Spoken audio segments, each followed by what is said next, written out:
Are you an IB Diploma History student and you're really struggling with paper one, especially the last question where you need to incorporate the sources into a mini essay, but you just don't know how to successfully do it?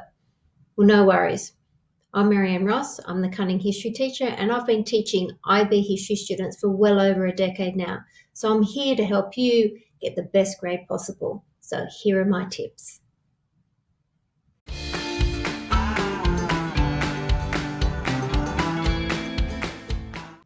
All right, so how to use sources in your essay. So this video is going to focus on the IB History Paper 1 tips. So let's see how to do that. Integrating knowledge and sources. This question is worth 9 marks. That means that you're going to have to spend majority of paper 1 working on this question. So my recommendation is to spend around 20, maybe 25 minutes working on this, writing an essay plan as well before you attempt to answer this question. This question requires you to use all the sources. It's really, really important that you use every single source because you don't want to lose a mark because you've forgotten to use one or more of the sources. The way that you can overcome this is by ensuring that you underline each of the sources. So you can do that as you're writing, or you can come back for revision to quickly just read over it, underline the sources, make sure you have all your sources there. Also, with your essay plan, before you start writing, you can ensure that all your sources are being used. So you would use all the sources the same way you would use historians and other evidence that you use in your paper 2 and your paper 3. So they're not to be talked about separately. They're there to support your answer. So your focus is to answer the question. So whatever question you're given, you need to just answer it as if you would answer a paper 2 and 3. So do not write about the sources. I do have a number of students in the past who have written about the sources, and I'll show you in a minute what I mean. Just make sure that the sources are there to complement and support your answer. Okay, there you go. So this is an example of how not to answer the question. So the question here is: mutual fear led to increasing tensions between the US and Japan. Using the sources and your own knowledge, to what extent do you agree with this statement? So here it is telling you using the sources and your own knowledge. So this is great because the other questions you don't use your own knowledge, even though you know some knowledge, hopefully. You don't put your own knowledge in the other answers. Here you do. All right, so what I meant by formatting this incorrectly is if you have paragraph 1 and you say for example, source I states blah, blah, blah, and then paragraph 2, you go on to explain another source. You don't do that. You just format it like a normal essay. So here is a good example. I've taken this from a student of mine that got a 7 in the IB exam, and this is how they tackled this question. So it's the same question as before. Mutual fear led to increasing tensions between the US and Japan. Using the sources and your own knowledge, to what extent do you agree with this statement?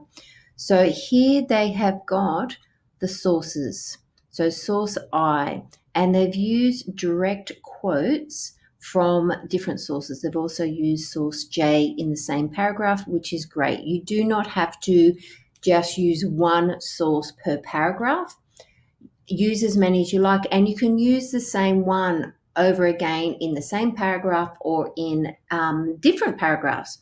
So they've started off, first of all, Japan's fear of the US is evident in their conduct in Asia and the Pacific. So that's their introduction sentence.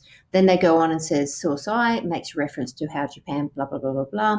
Got your quotation marks. Then they come across here and they say source J. And then they talk about source J and how it supports what they've said here about Japan's fear of the US is evident in their conduct in Asia and the Pacific. So my biggest hint is write an essay plan. Do not neglect this. This is why I've said that you should spend about 20 to 25 minutes, because you need to incorporate to write your essay plan as well. It's really important. So as I said, I recommend that you plan your answer as you would any other essay. So the only difference is that you will use evidence from the sources as well as from your own detailed knowledge to support your arguments. So first, make a brief essay plan to answer the question based on your own knowledge and sources.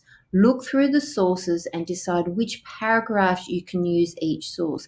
That way you're ensuring that you're using all the sources, because you can get flustered when you're writing an essay in a very short amount of time and you just don't want to leave one of the sources out. So when using the sources, refer to them directly. So I showed you in the example in the slide before how the student used source I and source J. So you just use source A, source B, or whatever the source is. So make sure that you specify the source it's coming from. And quote briefly from the sources throughout the essay. So as I mentioned before, put in your quotation marks, just use 2 or 3 words, okay, so that you're not using full sentences and wasting your time where it could be spent on writing your conclusion, okay? And remember again, use all the sources. You can use one source more than once if needed, as I mentioned before. So what does your draft essay plan include? It includes your introduction. Okay, so remember, introduction is just a brief history of the topic. So you're going to state your question, or you're going to word it as a thesis, whatever you like, but you need to be introducing what you're going to be talking about. State the points you're going to be discussing, not the sources. So you wouldn't use in there, I will be using, source A. You would just be talking about the topics. And remember, don't use I or we or us. It is a formal piece of writing. This is shorter than your usual paper 2 or 3 introduction. Okay, just keep it low. Paragraph 1, 2, 3, I just wrote, you would write these separately. You wouldn't write them as I'm writing them now. I'm just sort of fitting them onto my slide. So for each of paragraphs, you would write, what's your point? What is the paragraph about? You would explain, and you'd provide evidence, and that's where you add in your sources. So explanation could go into your knowledge. If you do have any statistics or anything that you do know, you can use that in your evidence. Now, some schools like to have your evidence first and then your explanation, and that is totally fine. As long as you have these elements in there, you will do well. You also want to link the last sentence into the next paragraph. So what are you going to be introducing next? You probably don't have to write that in your draft essay because you already know, or you could just write the word link just to remind you to write that there. Your conclusion is just going to be a very brief conclusion and answer the question. So it's a to what extent question. So I always recommend my students use small, some, or large. So you would be putting in there, therefore one must come to the conclusion that it is to a small or some or a large extent, and then answer the question. Okay, so it needs to be brief. It's not to go over and explain the sources, okay? It's just to answer the question again. And you can use the sources in there to say, one therefore must come to the conclusion as seen in source J and source I. So that was it. Pretty easy, right? If you found this film helpful, don't forget to give it a thumbs up. If you'd like to subscribe and hit that bell button, then you can get alerted whenever there's new videos. You can leave a comment down below as well and let me know of any videos you'd like me to do. I'll also put a link to the resource that I used in today's film, and you can download that for free. All right, guys, thanks for watching. Bye.